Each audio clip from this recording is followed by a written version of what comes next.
Hello everyone, in this video I'll be showing you a build for the Clockwork Soul Sorcerer multi-class of the Paladin in Baldur's Gate 3. This is a mod that's made by IncogneatoBurrito, part of their book of Sorcerers 5e Sorcerer subclasses mod. Now I do have a build on the pure Sorcerer if you want to just see that, but this is a fantastic multi-class because the Paladin provides the auras that will protect your team, and this also provides ways to protect your team as well. And the Sorcerer and Paladin is like an S tier combination for classes. Now, with this subclass, at level 1, we get access to your Clockwork spells, with Shield being obviously a very powerful spell. Protect from evil and good is okay, but we get the Restore Balance. So when a creature you can see within 18 meters make an attack roll or saving throw with advantage or disadvantage, you can turn that into a normal roll. You can do this number of equal to your proficiency bonus per long rest. This will protect your teammates if they got an attack roll coming towards them with advantage, or they need to make a saving throw. You can help protect them. It's really nice. Now for our cantrips that we'll be taking, Bone Chill is really good to stop targets from receiving healing. Booming Blade, since we're going to add in the Paladin's great. We'll also add in the Mage Hand cantrip and Friends. These are all really nice, especially if you're the face of the party. If you're not, you can throw on Firebolt instead.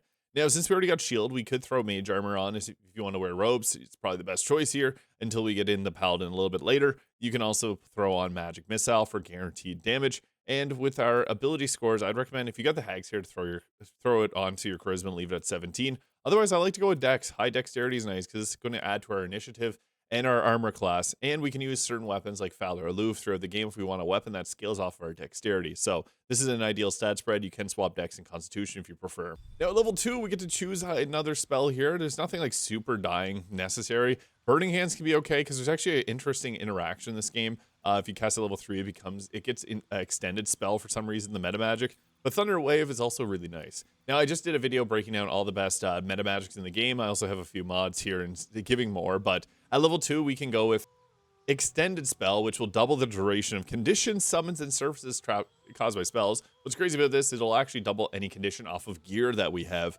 And Twin Spell, because there's actually some crazy interaction in this game. But twinning a spell onto 2 targets like Haste is very powerful because that just gives you double the actions, double the fun. Really powerful. Level 3 gives us our best choice, but we also get Clockwork Spells Aid, which is nice because if we got a free cast from a staff like the Staff of Spell Power, the free cast will give us our entire team aid, which gives 5 health points per level, and you can upcast this. So it's really good because you can upcast with the staff. Getting 25 health is great. We also got Lesser Restoration, which is fine. We do get access to level 2 spells, with Hold Person being a really great option, and Scorching Ray being another good one too. And then we're going to take Quicken Spell. So this is 3 sorcery points, bonus action spell. I don't need to explain how good that is. It's powerful. Now, at level 4, we get to choose a cantrip again, and I would recommend grabbing Firebolt or Shocking Grasp or Ray of Frost as the top 3 choices.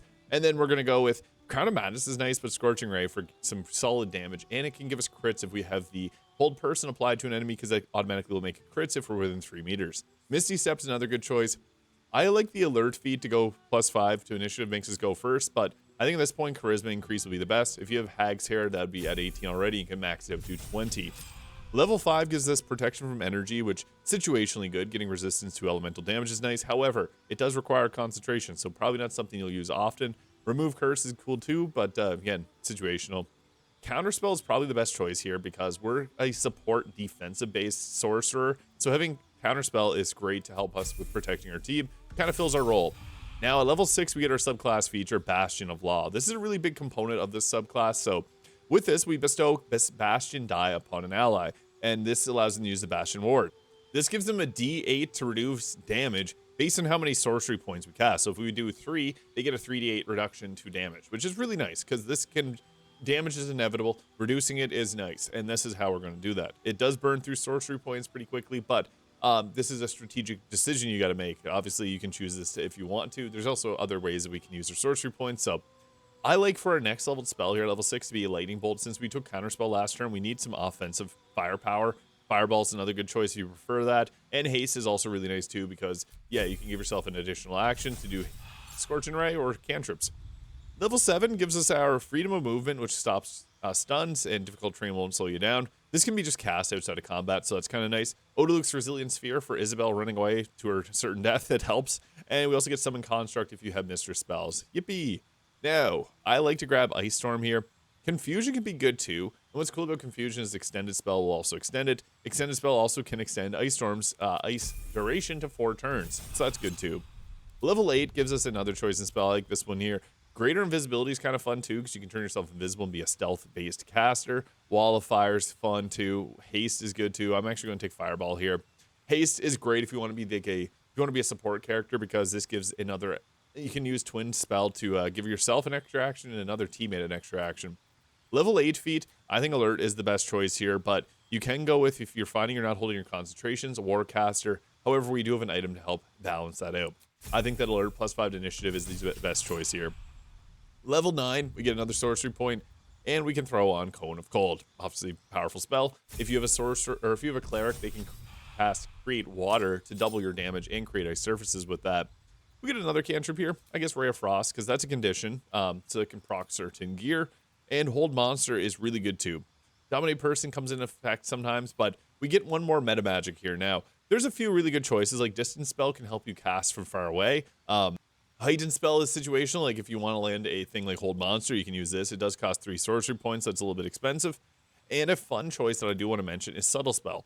This allows you to cast while silenced, but it also applies a stealth tag to any type of spell, so you can cast this while you're hiding. And this is kind of fun because the Paladin with medium armor and dexterity can actually be pretty effective from range.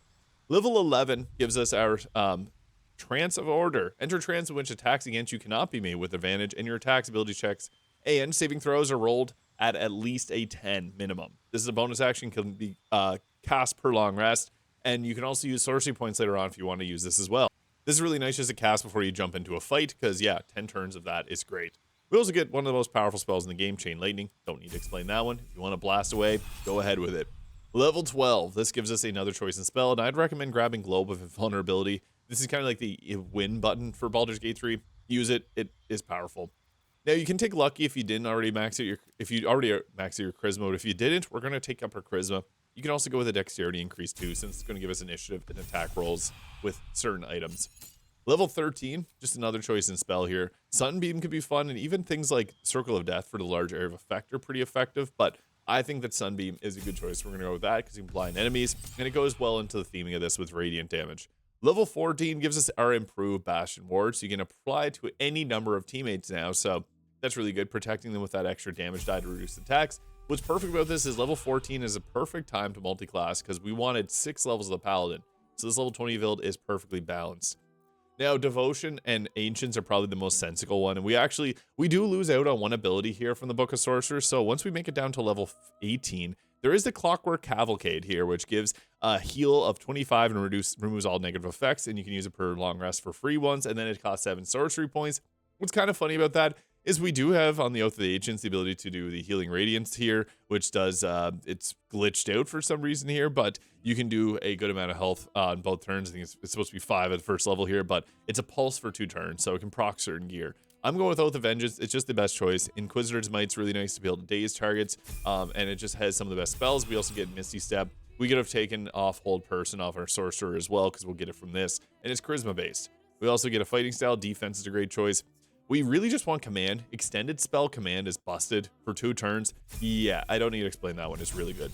Level 3, we get Vow of Enmity. We can apply this to ourselves. Advantage on attack rolls. And we get that other ability, which gives us the ability to not get advantage. So we're tanky, we're hitting hard, we're pretty crazy. We also get Hunter's Mark, which can be kind of nice too. It does cost a bonus action, but it allows you to set up. And then I guess we could throw on like Shield of Faith, even if you wanted to get an additional +2 armor class. It's an option. Level 4 would give us another spell, and I have Mr. Spell, it doesn't really matter there.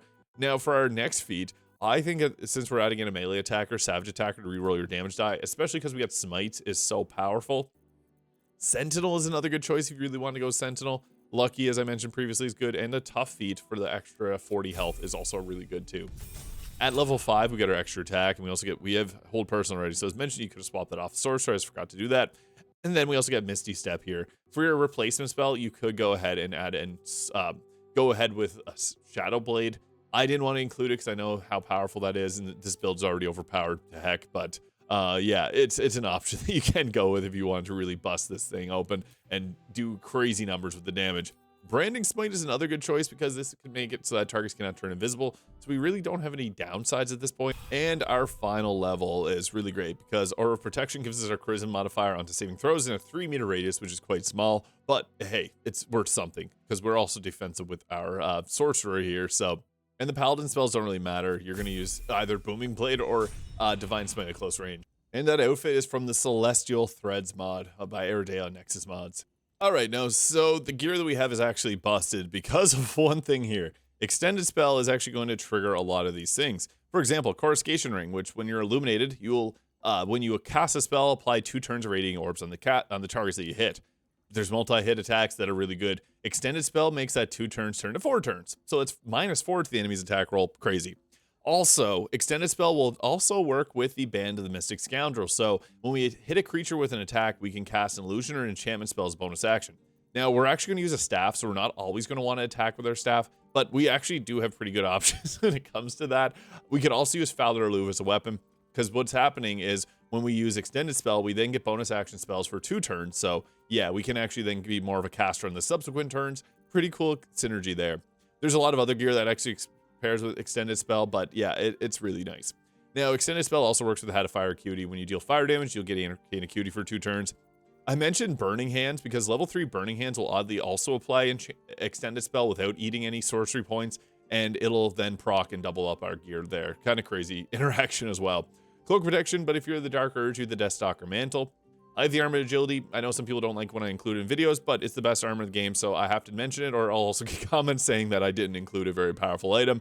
You can also use the Luminous Armor, because there are some Radiant spells we got here, and due to the nature of the Paladin, we got Sunbeam and our Divine Smite and Inquisitor's Might, all adding Radiant damage, so we can apply Radiating Orbs if we wanted to use that. It's not necessary. You could also use like Heldisk Armor if you wanted to, because it gives pre-proficiency early in the game. Potent Robe is a great choice, adding Charisma modifier. Children of Athkatla is actually pretty fun too, but it's obviously a late game item. You can go with the Robes of Supreme Defense as well in the early game. Really just the best available robes, and use Mage Armor till you get the Paladin for medium armor. Now, another fun ability is the Extended Spell also triggers our Gloves of the Battle Mage's Power, which was fixed on patch 8. So whenever we hit a target with a spell or cantrip that uses a weapon, and Shadow Blade counts, so I mentioned that earlier. I'm not going to use it because it is overpowered. But our Divine Smites and our Booming Blade also counts for the purposes of this, which will give us 4 turns. So it's pretty crazy. We also got the Evasive Shoes there, giving us +1 armor class. And then also Marka Heshker with the lightning version of Kreska's Favor, because there's another fun interaction here. There's a reason I'm not using a melee weapon, although Valor Alluve is an Act 1 item that can last you all the way through the game, because Shrieking Song is so good, proccing off Magic Missile to give extra damage die. But the reason is you can twin Chain Lightning from this staff. So yeah, we're using Twinned and Chain Lightning, or Extended Spell Metamagics to their full potential here. You can use the Guntermail Bow, but I would actually recommend using the Hellrider Longbow, because this comes with the +3 to our initiative so that we do go first in combat. I know I am using gear for Arcane Acuity twice here, so you don't have to use the Hat of Fire Acuity. You can go with the Hat of Haste Helm 2. Early game, this would be the best choice once you get an Act 2, I guess, because you're going to be casting Scorching Ray quite a bit. So you could also use the Pyro Quickness hat as well, because we do have lots of uses for our bonus action. So that's another funny ability, because we can get an extra bonus action. We can cast spells using our bonus action. Yeah, we got lots of fun synergies here. So on our first turn of combat, one of the coolest things is the fact that when we use our Booming Blade, we're actually going to get a lot of benefits. So it's funny enough to use this. You do need to drink a Strength Potion to use this as a melee weapon. I do want to mention that, because otherwise you're not going to be doing anything really with it. So yeah, I didn't have one active. But a single bonus action, when we can get our bonus actions back, makes it worth using, because now we can actually hit with our Booming Blade and have it do respectable damage. Now, that's why we want to first start off with that. But what we want to do is we want to have Extended Spell active when we do our Booming Blade, because it's going to double Booming Blade's effects, but also double the effects that we get. So we now got 4 stacks of Arcane Acuity. We got 4 lightning charges as well. It actually applies to Marka Heshker, funny enough. We now quicken Incantation for 2 turns as well. So yeah, all of our benefits were doubled. If he would have lived, he would have had double the negative benefits, or negatives as well. And then we can follow up on our second turn with a Divine Smite. Now you can upcast if you wanted to. We have advantage on our attack rolls, because I pre-casted Vow of Enmity there. You got a little extra lightning damage. Wasn't enough to finish him off, but that was enough to get ourselves a little bit extra Arcane Acuity there. Now you can't actually apply the Extended Spell to our Divine Smite. That's one downside to it. But since we're going to be going with a little bit of cheese here, I would recommend actually going with the cheesiest of cheese, Twin Spell Chain Lightning. So this is nice because you can actually go ahead. We have enough spell save DC to hit both of the targets that I wanted to attack. So yeah, that finished off 2 large chunks of, it actually almost didn't finish them off. Yeah, it's pretty crazy. Had I had a bonus action left over, I would have used a quicken spell, or I guess I have the quickened incantation, so I could have just used an extended spell on command. And once again, counterspell being a very crucial ability because this is going to keep your team from getting shut down like that. Not only do we boost saves, we have counterspell too. That's something a paladin doesn't normally get access to, which is going to keep the team safe. And we also have our bastion wards there to be able to apply on our teammates to reduce the damage that they're taking. Now here's a little cheesy technique. So since we did a little sneaky poo last turn with the quickened extended spell on to get our quickened incantation lasting 2 turns, we now actually can then go ahead on our next turn with command. Now the thing with command is, I like the command approach here, but this is going to eat a bonus action. It'll oddly force the bonus action over using our action. So this can be really nice because we can just go ahead with casting the spell and taking out a number of targets. And what's great about this is we have a pretty high chance. And then if there's targets that we don't end up hitting with this spell, we don't have to worry because we can just go ahead with the spell afterwards. So you see there, it ate our bonus action, but we still have 2 full actions. And if we want to get our action back, our bonus action back, we just had to cast a fire spell to activate the Hat of Pyro Quickness. And if we had to have had a fire QD on, that would have gave us a big bonus to our spell save DC. But then that gave us another bonus action. Oddly enough, it did eat the bonus action, so sometimes it does have a bit of a glitch. And you can see that extra bonus action. It may actually be able to get the extended spell off from it. So there's a lot of weird things you can do. I'll then, I guess, use this turn to use the Bastion of Law here. And we can put those die onto our teammates. So the nice thing about this is we got this here to just go ahead and buff up our teammate. Because, yeah, we're absolutely just shredding them with our bonus actions. Hitting command approach is so crazy. And, yeah, it just shreds through enemies. The reason I like command approach is because we could then just end this all right now with one of those there. But we can also do some silly stuff. So I guess my choice now is I wanted to get the extra bonus action and do this all over again. But we'll go with a booming blade and we'll extend it here so we get all the extra buffs off it. That's going to one-shot this person with 3 health left. That's fine. So we now have the quickened incantation again. And then we can go ahead and I may as well Divine Smite on my second attack here to get a little extra damage off. I'll attack this target here. And that was enough to finish them off. Got a lot of extra lightning charges. Perfect. That is fine because now we have the quickened incantation. And I'll just apply this on all of them. 99% hit chance. And they had no point in using this here. They needed a 30 to save and they rolled a 14. So they're not saving on any of these. They rolled a critical failure. Perfect. So yeah, we landed this on them. And Burning Hands here is another nice spell that allows you to activate this too, but we'll go ahead here. Sometimes the bonus action, yeah, it eats up the bonus action for some reason. Sometimes it doesn't though, so yeah. Another thing, extended spell, Globe of Invulnerability. Really nice concentration because, yeah, you can basically just keep everyone in this area safe for 6 turns, which is obviously really good. But yeah, the thing with command approach for 2 turns, command's actually really crazy with extended spell because, yeah, you can literally just make them command grovel or anything like this for 2 turns, and yeah, just completely takes them out of battle. I'm just going to end it right here, Cone of Cold to finish these off, so yeah. But don't be afraid to use extended spell on a lot of those benefits because it really benefits, normally a sorcerer doesn't get access to command, but having the paladin into the mix is really crazy, adding a lot of different versatility and all the different gear interactions that happen here. So let me know your thoughts. Shout out to IncogneatoBurrito for this incredible mod. I'll be covering their book of rogues. There's 5 subclasses in that shortly. Hopefully it comes to consoles soon. But let me know your favorite thing about this build in the comments. Hit the subscribe button below if you enjoyed. We'll catch you in the next one.